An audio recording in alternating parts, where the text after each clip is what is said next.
नमस्कार नमस्कार बच्चों, आप सभी का लक्ष्य स्टडी ग्रुप में हार्दिक स्वागत है। जैसे कि आपको पिछले वीडियो में आपको बताए थे कि हम लोग 2025 में जो साइंस का क्वेश्चन हुआ था उसका हम लोग रिवीजन कर रहे हैं। तो आपको हम पिछले वीडियो में 1 से लेके 25 तक के सारे क्वेश्चन का डीपली से सॉल्यूशन बताए थे और बहुत सारा आपको फैक्ट बताए थे। तो आप पिछले वीडियो को देख लिए होंगे, नहीं देखे होंगे तो उस वीडियो को देख लीजिए, वहाँ भी बहुत सारे हम फैक्ट बताए हैं। आज हम 25 से 26 से शुरू करेंगे। तो जितने भी इस वीडियो को देख रहे हैं सारे लोग अच्छे से सुने और कॉपी में बहुत सारे चीज़ों को लिखते जाएं। ये आपको जो 17 फरवरी से 2026 का जो मैट्रिक का एग्ज़ाम होने शुरू होने वाला है उसमें साइंस में बहुत सारा क्वेश्चन यहाँ से आपको मिलेगा, हूबहू क्वेश्चन जो आपको हम बोल रहे हैं। सारे चारों ऑप्शन का हम पूरी तरह से डिस्कस करेंगे। तो चलिए हम लोग शुरू करते हैं। तो 26 नंबर जो क्वेश्चन है इसमें कह रहा है 26 नंबर क्वेश्चन कि निम्नलिखित में से कौन गंधीय सूचक है। तो सब गंधीय सूचक नहीं है। तो सबसे पहले इसका आंसर हम बता देते हैं। तो शकरकंद जो है गंधीय सूचक नहीं है। अब समझिएगा, सूचक जो होता है इंडिकेटर, इसको इंग्लिश में बोलते हैं। अब यह 3 प्रकार का होता है। एक होता है प्राकृतिक सूचक, एक होता है कृत्रिम सूचक और एक होता है गंधीय सूचक। तो प्राकृतिक सूचक किसको कहते हैं? तो प्राकृतिक सूचक जो है लाल पत्ता गोभी है, हल्दी है, ये जो है हमारा प्राकृतिक सूचक होता है। कृत्रिम सूचक जो है फिनोल्फ्थालीन है, मिथाइल और ऑरेंज है, ये हमारा कृत्रिम सूचक है। और गंधीय सूचक जो है लौंग का तेल है, वनीला है, प्याज है, ये सामान हमारा गंधीय सूचक होता है। तो ये जो लौंग का तेल और वनीला होगा ये गंधीय सूचक के अंतर्गत आएगा।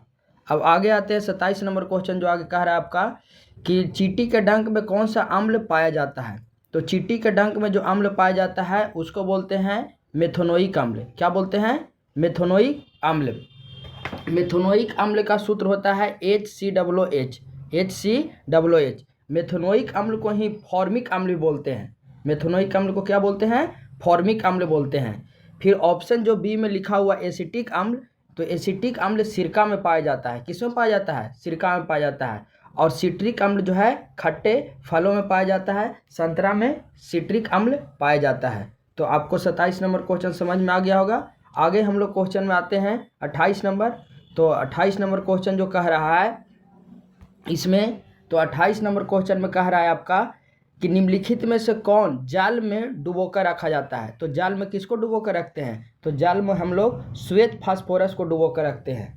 जाल में किसको डुबोकर रखते हैं? श्वेत फास्फोरस को।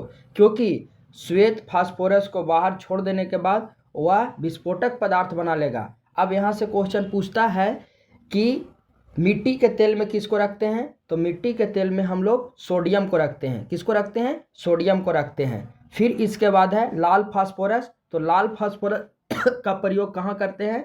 तो लाल फास्फोरस जो सलाई जो होता है उस पर लाल फास्फोरस लगा हुआ रहता है। क्या लगा हुआ रहता है? लाल फास्फोरस। आपको आयोडीन से क्वेश्चन पूछेगा कि आयोडीन अधातु होते हुए भी चमकीला होता है। अधातु होते हुए क्या होता है? चमकीला होता है। फिर पूछेगा कि आयोडीन के कमी से कौन सा रोग होता है? तो आयोडीन के कमी से घेंघा रोग होता है और इसी को गलगंड रोग बोलते हैं। तो आयोडीन जो है थायरॉक्सिन नामक हार्मोन से निकलता है। थायराइड ग्रंथि जिसको बोलते हैं वहाँ से निकलता है। तो आयोडीन के कमी से घेंघा रोग होता है। गंधक पूछेगा तो गंधक जो होता है यह ऊष्मा के सुचालक होता है और विद्युत के कुचालक होता है। गंधक जो है अधातु है। गंधक क्या है? अधातु है। तो आपको चारों ऑप्शन के बारे में समझ में आ गया होगा। अब हम लोग आते हैं 29 नंबर क्वेश्चन। तो 29 नंबर जो क्वेश्चन कह रहा है कि अयस्क में अशुद्धि के रूप में उपस्थित पदार्थ को क्या कहते हैं? अयस्क में अशुद्धि के रूप में उपस्थित पदार्थ को क्या कहते हैं? तो अयस्क में अशुद्धि के रूप में उपस्थित पदार्थ को गैंग कहते हैं। क्या कहते हैं? गैंग कहते हैं। क्या कहते हैं? गैंग कहते हैं। अब इसके बाद 30 नंबर क्वेश्चन कह रहा है कि निम्नलिखित में से किस धातु को चाकू से आसानी से काटा जा सकता है। तो देखिए चाकू से आसानी से काटा जा सकता है, तो 30 नंबर का जो आंसर होगा वो होगा सोडियम। अब देखिए बता रहे, समझिए। तो चाकू से जो काटा जाता है 3 वो धातु है, सोडियम है, लिथियम है, सोडियम लिथियम पोटेशियम। ये तीनों धातु को जो है चाकू से काटा जाता है, लेकिन ऑप्शन के हिसाब से आपको जो है सोडियम होगा। सोडियम की परमाणु संख्या कितना होता है, तो सोडियम की परमाणु संख्या 11 होता है। कितना होता है, 11 होता है। और परमाणु भार कितना होता है, तो 23 होता है। फिर इसके बाद आपको पूछेगा कॉपर के बारे में पूछेगा कि कॉपर का प्रयोग कहाँ करते हैं, तो कॉपर का प्रयोग हम लोग घरेलू लाइनों में करते हैं। फिर इसके बाद कॉपर जो है वह इसमें प्रतिरोध जो होता है इसका कम होता है, प्रतिरोध इसका क्या होता है, कम होता है। फिर इसके बाद एल्युमिनियम के बारे में पूछेगा कि एल्युमिनियम का परमाणु संख्या कितना होता है, तो 13 होता है। कितना होता है, 13 होता है। और इसका इलेक्ट्रॉनिक विन्यास कितना होता है, तो 2 8 3 होता है। मतलब इसके बाह्यतम कक्षा में कितना इलेक्ट्रॉन हो गया, 3 हो गया। और संयोजकता इसका कितना हो गया, 3 हो गया। और सोडियम का भी इलेक्ट्रॉनिक विन्यास करेंगे तो 2 8 1, और इसके बाह्यतम कक्षा में 1 हो गया। इसका संयोजकता भी कितना हो गया, 1 हो गया। फिर पूछेगा एल्युमिनियम किसका अयस्क है, तो एल्युमिनियम जो है एल्युमिनियम का अयस्क जो है बॉक्साइड है। कुछ ही है, बॉक्साइड है। तो यहाँ से एल्युमिनियम से आपको इतना क्वेश्चन पूछेगा। लेकिन एल्युमिनियम लंबी दूरी लाइन को ले जाना है, उसके लिए हम लोग एल्युमिनियम के तार का प्रयोग करते हैं। और कम दूरी के लिए हम लोग कॉपर के तार का प्रयोग करते हैं, क्योंकि एल्युमिनियम जो होता है उसमें प्रतिरोध अधिक होता है, हीट जल्दी होता है। लेकिन कॉपर जो होता है उसमें प्रतिरोध कम होता है और हीट कम होता है। इतना सारे बात आप याद रखिए। आगे हम क्वेश्चन बढ़ते हैं 31 नंबर। तो 31 नंबर क्वेश्चन कह रहा है कि सोने में कौन सी धातु मिलाकर मिश्र धातु तैयार नहीं किया जाती है। मतलब सोने में हम कौन सी मिश्र धातु मिलाकर तैयार नहीं करते हैं, तो कौन सा हो जाएगा, तो लोहा। सोना में हम लोग लोहा नहीं मिलाते हैं। तो अब सोना से क्वेश्चन पूछेगा कि सोना का संकेत क्या होता है, तो सोना का संकेत होता है Au। क्या होता है, Au। और सोना जो होता है कितना नंबर पर होता है, उसकी परमाणु संख्या है 79। कितना है, 79। फिर पूछेगा कि शुद्ध सोना कितना कैरेट का होता है, तो शुद्ध सोना 24 कैरेट का होता है। कितना कैरेट का होता है, 24 कैरेट का होता है। लेकिन शुद्ध सोना 24 कैरेट का होता है, उसका हम लोग आभूषण नहीं बना सकते हैं, क्योंकि सोना जो है सबसे तन्य धातु के अंतर्गत आता है। किसके अंतर्गत आता है, तन्य धातु के अंतर्गत आता है। अब सोना पूछता है क्वेश्चन कि 1 ग्राम सोना से कितना किलोमीटर लंबा तार बनाया जा सकता है, तो 1 ग्राम सोना से 2 किलोमीटर लंबा जो है तार बनाया जा सकता है, क्योंकि वह तन्य धातु होता है। इसीलिए हम लोग शुद्ध सोना जो है 24 कैरेट का, लेकिन आभूषण बनाने के लिए 22 कैरेट का प्रयोग करते हैं, और उसमें 2 कैरेट जो है दूसरा चीज़ मिलाया जाता है, तब जाके हम लोग कोई भी आभूषण को बना पाते हैं। तो ये समझ आपको क्वेश्चन समझ में आ गया। जस्ता से पूछता है कि गैल्वेनाइजेशीकरण या जस्तीकरण में किस धातु का लेप लगाते हैं, तो जिंक का लगाते हैं। किसका लगाते हैं, जिंक का लगाते हैं। अब नेक्स्ट क्वेश्चन है 32 नंबर कि सिलिकॉन एक है, तो सिलिकॉन क्या है, एक, तो सिलिकॉन है एक उपधातु है। क्या है, उपधातु है। जैसे आप लोग पढ़े होंगे कि धातु तत्व जो था, तो तत्व एलिमेंट्स को 3 भागों में बांटा गया था, धातु, अधातु और उपधातु। तो धातु तत्व की टोटल संख्या है कितना, 108। कितना, 118। कितना है, 118। जिसमें धातु कितना है, तो धातु जो है 92 गो है। धातु कितना है, 92 है। उपधातु की संख्या कितना है, तो 7 है। तो उपधातु कौन कौन है, सिलिकॉन, जर्मेनियम, आर्सेनिक, एंटीमनी, टुलेनियम, पुलेनियम। तो ये जो है आपका उपधातु है। तो बाबू पूछेगा कि सिलिकॉन क्या है, उपधातु। सिलिकॉन का संकेत क्या होता है, Si। इसकी परमाणु संख्या कितना होता है, 14। सिलिकॉन के परमाणु संख्या कितना होता है, 14 होता है। समझिए। अब आते हैं 33 नंबर क्वेश्चन। तो 33 नंबर क्वेश्चन कह रहा है कि हवा में स्वतंत्र रूप से लटका हुआ क्षैतिज चुंबक हमेशा आराम की स्थिति में किस दिशा में दर्शाता है, तो किस दिशा में दर्शाता है, तो उत्तर से दक्षिण। अब जो इसका आंसर हो गया उत्तर से दक्षिण। अब इसके बारे में हम लोग समझते हैं। तो समझिए, सबसे पहले ऑस्टेट साहब ने 1820 ईस्वी में चुंबकीय क्षेत्र के बारे में बताया था। चुंबकीय क्षेत्र के बारे में ऑस्टेट साहब ने सर्वप्रथम 1820 ईस्वी में बताया था। तो उसने बताया था कि कोई भी क्षण चुंबक जो सुई है जो हमेशा दिखाई देता है उत्तर से दक्षिण की दिशा में, उत्तर से दक्षिण की दिशा में। तो यही कह रहा है कि हवा में स्वतंत्र रूप से लटका हुआ क्षैतिज चुंबक हमेशा आराम की स्थिति में उत्तर से दक्षिण दिशा में दिखाई देता है। अब यहाँ समझिएगा चुंबक के बारे में। तो चुंबक किसको कहते हैं? तो चुंबक जो होता है कोई भी लौह पदार्थ को जब अपनी ओर आकर्षित करता है तो उसी को चुंबक कहा जाता है। क्या कहा जाता है? चुंबक कहा जाता है। चुंबक में हमेशा दो ध्रुव होते हैं, एगो नॉर्थ पोल और दूसरा होता है साउथ पोल, नॉर्थ पोल और साउथ पोल। फिर पूछता है कि चुंबक की सबसे ज़्यादा शक्ति कहाँ होता है? तो चुंबक की सबसे ज़्यादा शक्ति होता है ध्रुव पर, बीच में सबसे ज़्यादा शक्ति नहीं होता है। फिर पूछता है कि चुंबकीय क्षेत्र रेखा कहाँ से निकलता है? तो उत्तर दिशा से, मतलब नॉर्थ से निकलता है और साउथ में जाता है। तो बाहर की जो दिशा होती है नॉर्थ से साउथ में होती है, और जो अंदर होती है चुंबक की दिशा वह साउथ से नॉर्थ होती है। चुंबकीय क्षेत्र रेखा एक दूसरे को कभी नहीं काटता है, एक दूसरे को कभी नहीं काटता है और एक दूसरे के समानांतर होता है। तो ये समझ जब आपसे क्वेश्चन पूछेगा शॉर्ट आंसर क्वेश्चन में कि चुंबकीय बल रेखा की विशेषता को बताएं, तो आप ये समझ लिख सकते हैं कि चुंबकीय क्षेत्र रेखा उत्तर से निकलता है और दक्षिण दिशा में जाता है। चुंबक के बाहर की दिशा नॉर्थ से साउथ होता है, चुंबक के अंदर की दिशा साउथ से नॉर्थ होता है। चुंबकीय बल रेखा कभी भी एक दूसरे को नहीं काटता है। चुंबकीय बल रेखा हमेशा वृत्ताकार वक्राकार बनाता है। तो ये समझ आप चुंबकीय क्षेत्र रेखा के बारे में समझ लीजिए। कोई दिक्कत यहाँ तक नहीं ना? अब आगे हम लोग बढ़ते हैं 34 नंबर क्वेश्चन। तो देखिए 34 नंबर जो क्वेश्चन कह रहा है आपका, तो समझिएगा 34 नंबर क्वेश्चन। तो 34 नंबर क्वेश्चन कह रहा है कि यदि एक विद्युत धारावाही तार के समीप कंपास लाया जाता है तो कंपास की सुई क्या होती है? तो कंपास की सुई जो है विक्षेपित होने लगता है। तो यही बताया था, पूछेगा आपको से क्वेश्चन में, शॉर्ट आंसर क्वेश्चन में पूछता है कि ऑस्टेट के प्रयोग को बताएं, ऑस्टेट के प्रयोग को बताएं। तो ऑस्टेट साहब ने 1820 ईस्वी में चुंबकीय क्षेत्र के बारे में बताया। तो उसने क्या किए कि एक चुंबक लिए और उसके बीच में एक सुई लिए, और सुई लेने के बाद नॉर्थ और साउथ में चुंबक का जो ध्रुव होता है उसके बीच में सुई को रखे, और जब सुई को रखे जब उससे धारा को प्रवाहित किए, तो धारा को जब प्रवाहित किए तो चुंबकीय सुई जो था वह हिलने लगा, मतलब डोलने लगा। इसका मतलब है कि जब उसमें धारा प्रवाह किए तो वो जो था सुई वो विक्षेपित हो गया, मतलब अपने पथ से विचलित हो गया और नॉर्थ और साउथ की दिशा में बताना शुरू कर दिया।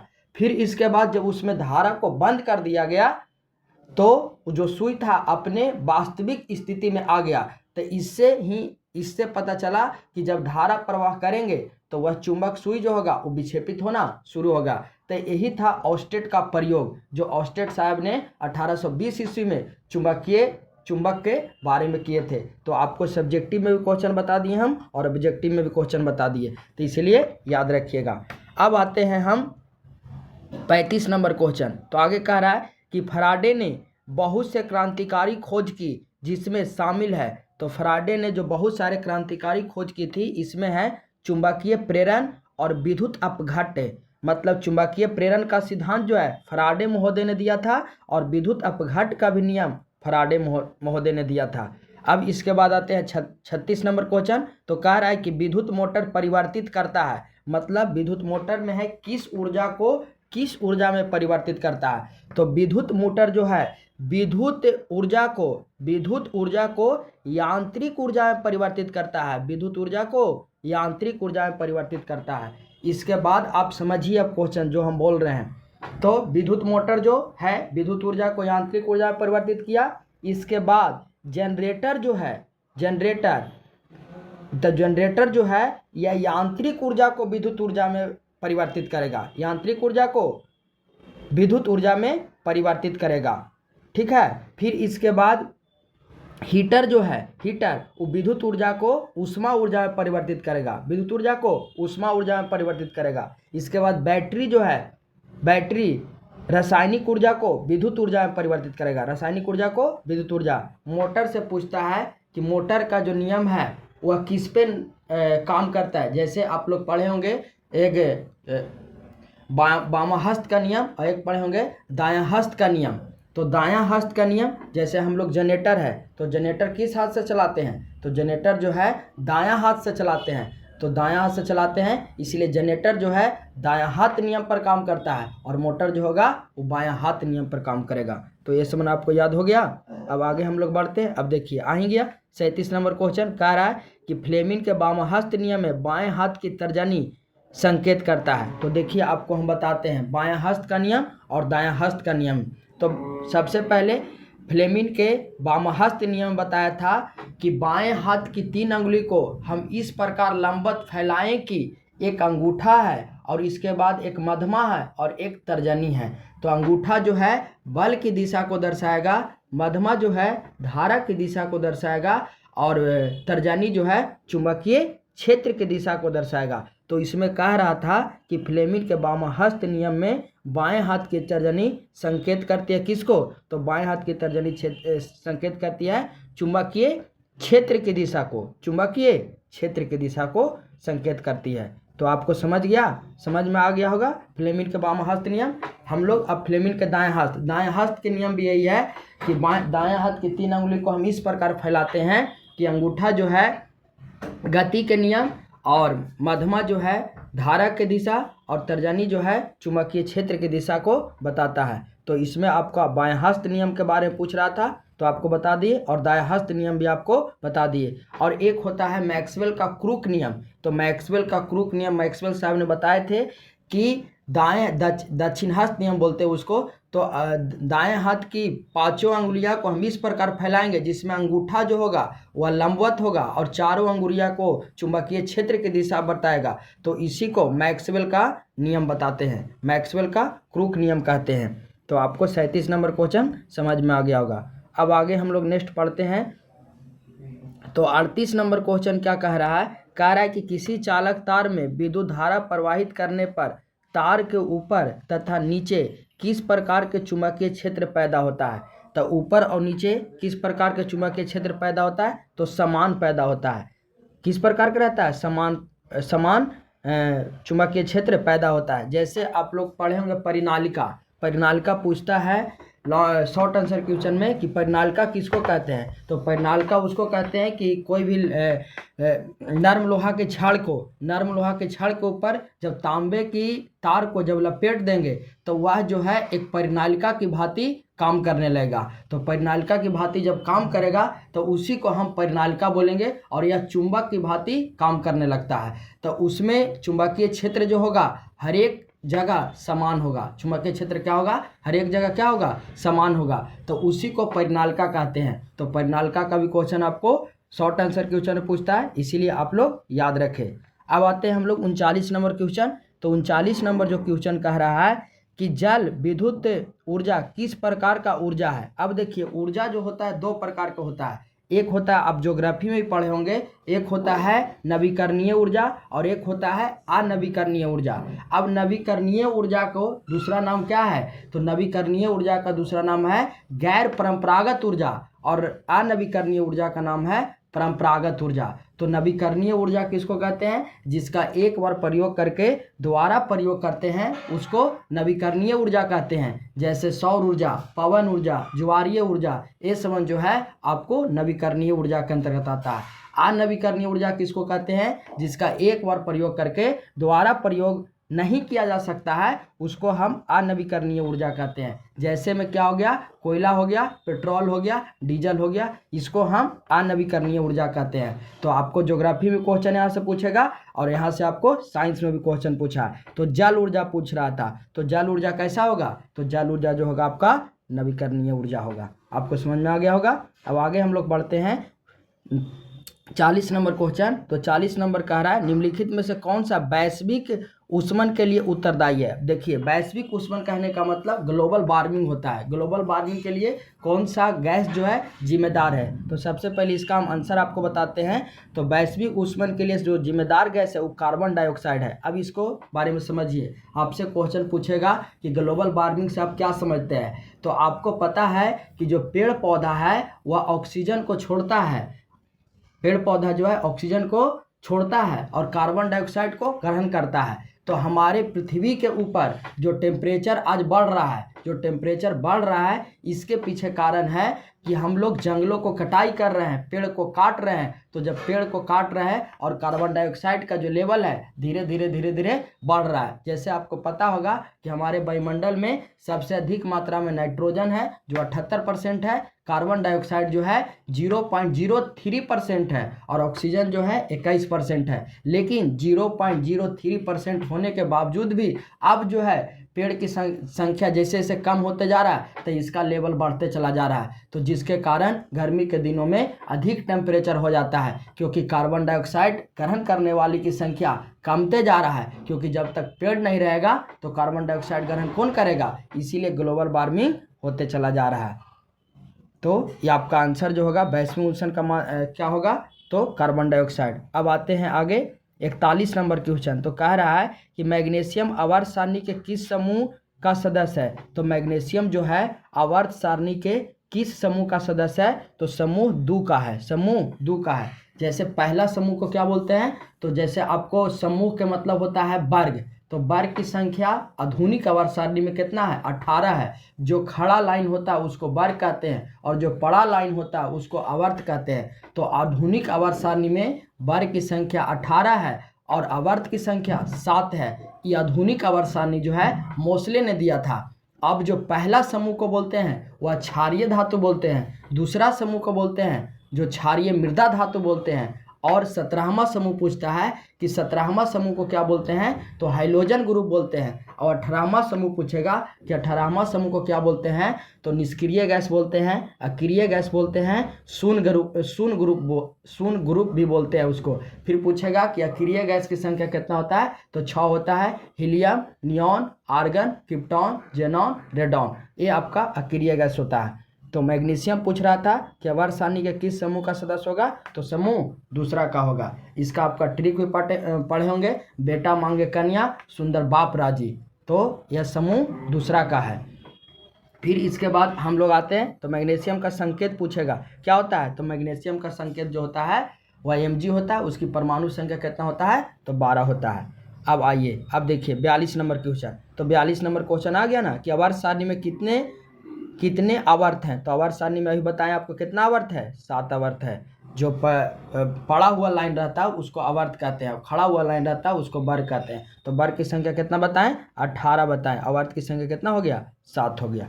अब 43 नंबर क्वेश्चन कह रहा है निम्नलिखित में से कौन जल संचय की प्राचीन विधि नहीं है। तो जल संचय की प्राचीन विधि नहीं है, तो इरिस नहीं है, इरिस नहीं है, कट्ठा है, कुल्हड़ है, डगवेल है, इरिस नहीं है। प्राचीन विधि कहने का मतलब आप लोग देखे होंगे कुल्हा लाठी इसमें पहले चलता था। पहले के लोग जो सिंचाई करने के लिए इस सब चीज़ का प्रयोग करते थे। अब आगे हम लोग आते हैं 44 नंबर क्वेश्चन। तो देखिए 44 नंबर जो क्वेश्चन कह रहा है आपको कि टिहरी बांध का निर्माण का उद्देश्य क्या था। तो टिहरी बांध का निर्माण का जो उद्देश्य था, यह जो उद्देश्य था कि बिजली का उत्पादन किया जाए। क्योंकि आपको ही पता है पहले था जल से बिजली को बनाया जाता था, एक डैम बना दिया जाता था, उसमें पानी को एब्जॉर्ब कर दिया जाता था और पानी को एब्जॉर्ब करने के बाद उस पानी को टरबाइन के ऊपर छोड़ा जाता था प्रेशर में। जब टरबाइन घूमता था तो जिससे बिजली का उत्पादन होता था। इसमें भी करते हैं जल आपूर्ति के लिए। जब बांध का निर्माण इसलिए किया जाता है कि पानी को एब्जॉर्ब रखेंगे तो आने वाले दिनों में जब जल की ज़रूरत होगा तो इसके लिए हम लोग जल आपूर्ति के लिए, भूमि सिंचाई के लिए, भूमि सिंचाई जो किसान लोग होता है तो उसके लिए भूमि सिंचाई करने के लिए जल की आवश्यकता होती है। अब आते हैं हम लोग 45 नंबर क्वेश्चन। अपशिष्ट प्रबंधन की नई अवधारणा क्या है। तो अपशिष्ट प्रबंधन की नई जो अवधारणा है यह जो है पुनः चक्रण। क्या है, पुनः चक्रण, रिसाइकिल करना। तो पुनः चक्रण जो होता है इसी को रिसाइकिल बोलते हैं। तो पुनः चक्रण करना था। निम्नलिखित में से कौन नवीकरणीय संसाधन कौन सा है। तो अभी बताया था आपको पीछे कि नवीकरणीय संसाधन किसको बोलेंगे, जिसका एक बार प्रयोग करने के बाद दोबारा प्रयोग करेंगे उसी को हम नवीकरणीय संसाधन कहेंगे। तो नवीकरणीय संसाधन इसमें कौन हो जाएगा, इनमें से कोई नहीं होगा, क्योंकि कोयला, पेट्रोल, वन यह सब अनवीकरणीय संसाधन, इसका एक बार प्रयोग करने के बाद दोबारा प्रयोग नहीं कर सकते हैं। फिर कोयला से आप लोग क्वेश्चन पूछेगा कि कोयला कितना प्रकार का होता है।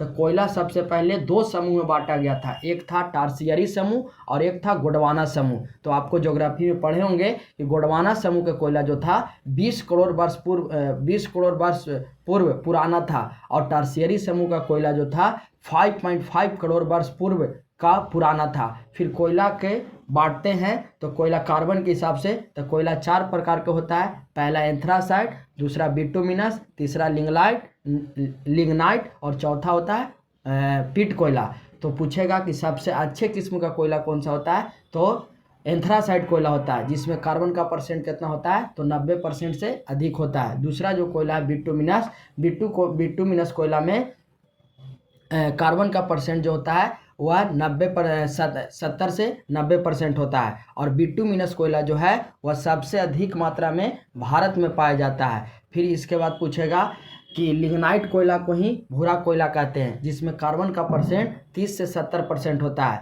और पीट कोयला को सबसे घटिया किस्म का कोयला कहते हैं, जिसमें कार्बन का परसेंट जो होता है वह 30% से भी कम होता है। तो ये सब कोयला से आपको क्वेश्चन पूछेगा। फिर इसके बाद पेट्रोलियम से पूछेगा कि पेट्रोलियम का शुद्धिकरण कैसे करते हैं। तो पेट्रोलियम का शुद्धिकरण जो है प्रभाजी आसवन विधि द्वारा करते हैं, प्रभाजी आसवन विधि द्वारा। फिर पूछेगा कि पेट्रोलियम का निर्माण कैसे करते हैं। तो पेट्रोलियम का निर्माण करते हैं समुद्र में जब समुद्री तरंगें उत्पन्न होती है, सुनामी आती है, तो जिसके कारण जितने भी समुद्री जीव जंतु है, पेड़ पौधा, वह पृथ्वी के समुद्र के तल में दब जाता है, और दबने के बाद लाखों बरस के बाद पेट्रोल का रूप लेता है। तो उससे पेट्रोल का निर्माण करते हैं। और कोयला का जो निर्माण होता है, जब पृथ्वी के ऊपर भूकंप आता है, तो भूकंप आने के दरमियान जितने भी पेड़ पौधे हैं, जीव जंतु हैं, सारे के सारे दब जाते हैं, और दबने के बाद वह लाखों बरस के बाद परत दर परत बनते चला जाता है, जिससे कोयला का निर्माण होता है। आपको हम पूरी तरह से डिस्कस किए, आपको समझ में आ गया होगा।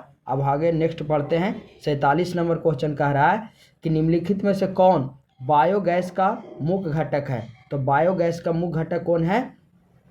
तो देखिए बायोगैस का जो मुख्य घटक है, तो बायोगैस का मुख्य घटक कौन है। तो बायोगैस का जो मुख्य घटक है आपको ऑप्शन के हिसाब से मीथेन है। कौन है, मीथेन है। बायोगैस का मुख्य घटक क्या है, मीथेन है। मीथेन का सूत्र क्या होता है, CH4 होता है।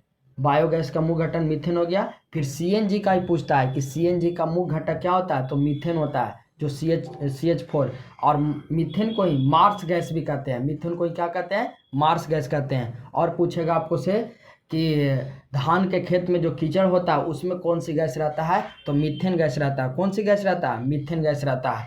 फिर इसके बाद आपको कोयले के खदानों से कौन सा गैस निकलता है, तो मीथेन गैस निकलता है। फिर पूछेगा कि मीथेन में कौन सा बंध बनता है, तो सहसंयोजन बंधन बनता है। कौन सा बंधन बनता है, सहसंयोजन बंधन बनता है। इतना सारा क्वेश्चन आपको मीथेन से पूछेगा।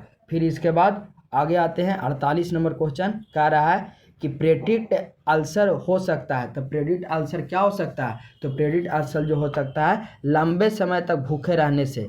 किससे हो सकता है, लंबे समय तक आप भूखे रहते हैं तो आपको प्रेडिक्ट अल्सर हो सकता है। फिर इसके बाद आपको 49 नंबर क्वेश्चन आते हैं, पित्तरस स्रावित कहाँ से होता है। तो पित्तरस स्रावित जो होता है वह यकृत से होता है। आपको बताए थे पिछले वीडियो में हम कि पित्तरस के बारे में, फिर से हम आपको बता दे रहे हैं, समझ लीजिए।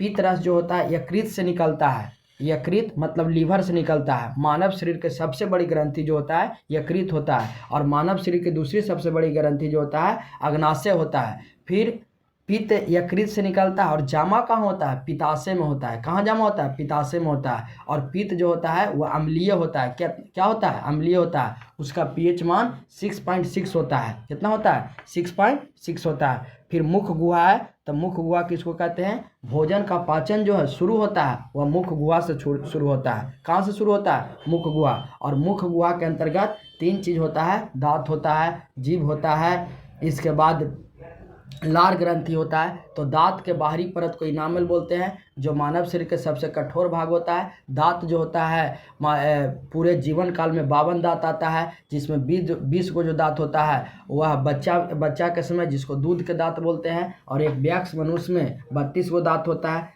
दांत का भी 4 गो प्रकार होता है। कृतक होता है, रत्नक होता है, चवर्णक होता है, अर्धचवर्णक होता है। कृतक का काम है काटने का, रदने का काम है चीरने फाड़ने का, चवरने का काम है चबाने का, अग्र चवरने का भी काम है चबाने का। उसी प्रकार जीभ जीभ पूछता है तो जीभ में 3 भाग होता है, अग्र भाग मीठे के लिए, बीच वाला भाग जो होता है खट्टा के लिए, नमकीन के लिए, और पीछे वाला जो भाग होता है तीखा के लिए। फिर इसके बाद तो S1 आपको पाचन तंत्र में जो वीडियो हम पिछले वीडियो में बनाए हैं वहाँ नहीं समझ में आ रहा तो वहाँ से वीडियो देख लीजिए, आपको समझ में आ जाएगा। छोटी आंत किसको बोलते हैं? तो छोटी आंत जो होता है ये जो भोजन का संपूर्ण पाचन जो होता है छोटी आंत में होता है। छोटी आंत के 3 भाग होता है, इलियम होता है, जेजुनम होता है और डेडुनम होता है। तो इलियम में संपूर्ण पाचन होता है और डेडुनम में कार्बोहाइड्रेट का पाचन नहीं होता है, कार्बोहाइड्रेट का पाचन नहीं होता है और संपूर्ण पाचन छोटी आंत में होता है। फिर अमाशय भी आपको हम पढ़ा चुके हैं, पीछे के आप देख लीजिएगा। इसके बाद है 50 नंबर क्वेश्चन। तो 50 नंबर क्वेश्चन में कह रहा है कि क्षुद्रांश में स्थित रसाकुर का क्या कार्य होता है? तो क्षुद्रांश में स्थित रसाकुर का कार्य क्या होता है? तो यहाँ समझिएगा, अवशोषण की सतही क्षेत्रफल को बढ़ाने के लिए, अवशोषण की सतही क्षेत्रफल को बढ़ाने के लिए। तो आप लोग को समझ में आ गया होगा। अब लंबा वीडियो हो जाएगा तो आज भर यहीं तक रखते हैं। आप लोग को सब अच्छे से समझ में आ गया होगा। फिर हम लोग नेक्स्ट वीडियो में 50 से लेके 80 तक करेंगे और ये हमारा सेट जो है साइंस का 2025 के फर्स्ट सीटिंग का वो समाप्त हो जाएगा। तो आप लोग को अच्छा लगा होगा, लाइक और कमेंट करके बताइएगा। बहुत बहुत धन्यवाद।